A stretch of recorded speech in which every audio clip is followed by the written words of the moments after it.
নমস্কাৰ ছাত্ৰ ছাত্ৰীসকল SharifCreationৰ অন্য এটা গুৰুত্বপূৰ্ণ ভিডিঅ' লৈ তোমালোক সবকে স্বাগতম জনাইছো। আজিৰ এইটো ভিডিঅ'ত মই তোমালোকৰ সৈতে আলোচনা কৰিম যে তোমালোকে কিমানটা সাবজেক্টত ফেইল কৰিলে কম্পাৰ্টমেন্টাল এক্সাম দিব পাৰিবা আৰু সৰ্বমুঠ কিমান নম্বৰ পালে তোমালোকে কম্পাৰ্টমেন্টাল এক্সামত বহিব পাৰিবা। এই গোটেইখিনি কথা এইটো ভিডিঅ'ৰ জৰিয়তে আলোচনা কৰিম। তোমালোকে হয়তো ইউটিউবত বহুতো ভিডিঅ' পাই যাবা য'ত নেকি কম্পাৰ্টমেন্টাল এক্সামৰ বিষয়ে কৈছে যে কেতিয়া এক্সাম হ'ব, কিন্তু সেই ভিডিঅ'বোৰত কোৱা নাই যে কিমানটা সাবজেক্টত ফেইল কৰিলে বা সৰ্বমুঠ কিমান নম্বৰ পালে এই কম্পাৰ্টমেন্টাল এক্সাম দিব পাৰিবা। গতিকে এই ভিডিঅ'টো স্কিপ নকৰাকৈ প্ৰথমৰ পৰা শেষলৈ একেদিৰে চাই থাকা। এইটো ভিডিঅ' চোৱাৰ পিছত তোমালোকৰ সকলো ধৰণৰ ডাউট ক্লিয়াৰ হৈ যাব। যিসকল ছাত্ৰ ছাত্ৰীয়ে 2020 বৰ্ষত মেট্ৰিক পৰীক্ষাত ফেইল কৰিছে সেইসকল ছাত্ৰ ছাত্ৰীৰ বাবে এটা ভাল খবৰ আছে। সেই ভাল খবৰটো হৈছে যে তোমালোকে কম্পাৰ্টমেন্টাল এক্সাম দিব পাৰিবা।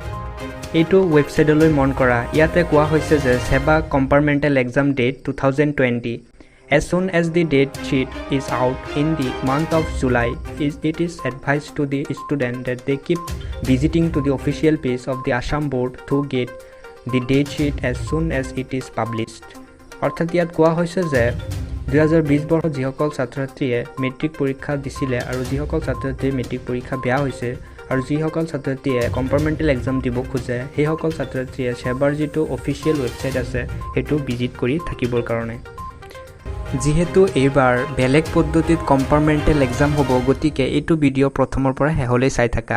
এইটো ভিডিঅ'ত মই গোটেইখিনি তথ্য কভাৰ কৰিছোঁ, গতিকে এইটো ভিডিঅ' চোৱাৰ পিছত তোমালোকৰ মনত আৰু ডাউট নাথাকে। তোমালোকে যদি এটা দুটা বা তিনিটা সাবজেক্টত ফেইল কৰা তেন্তে কম্পাৰ্টমেন্টাল এক্সাম দিব পাৰিবা আৰু মিনিমাম 170 মাৰ্ক পাব লাগিব।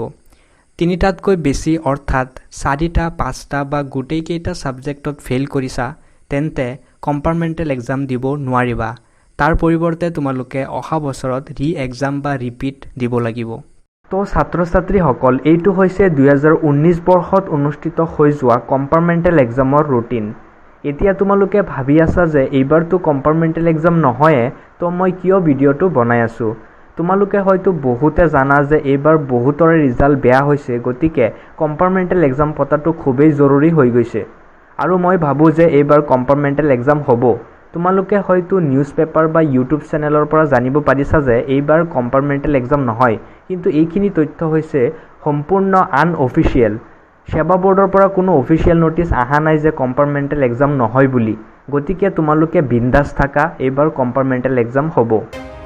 এতিয়া আমি জানিলোঁ যে এই কম্পাৰ্টমেন্টাল এক্সামটোৰ কাৰণে কেনেদৰে ফৰ্ম ফিলআপ কৰিব লাগিব।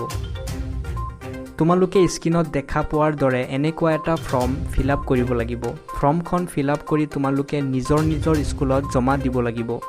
এতিয়া কথা হ'ল যে এই ফৰ্মখন তোমালোকে কেতিয়া আৰু কেনেকৈ পাবা। যেতিয়া এই ফৰ্মখন দিয়া হ'ব তেতিয়া মই তোমালোকক ভিডিঅ'ৰ জৰিয়তে জনাই দিম। গতিকে চেনেলটো ছাবস্ক্ৰাইব কৰি লগতে থকা বেল আইকনটো বজাই দিয়া, যাতে মই যেতিয়া ভিডিঅ' আপলোড কৰোঁ তোমালোকে সকলোৰে আগত চাব পাৰা। আজিৰ কাৰণে ইমানেই আছিলে। যদি কিবা ডাউট থাকি গৈছে তেন্তে কমেণ্ট বক্সত সুধিবলৈ নাপাহৰিবা। মই সকলোৰে কমেণ্টৰ ৰিপ্লাই কৰি আছোঁ। গতিকে লগ পাম অন্য এটা ভিডিঅ'ৰ সৈতে। আজিৰ কাৰণে ইমানেই। টেক কেয়াৰ, বাই বাই।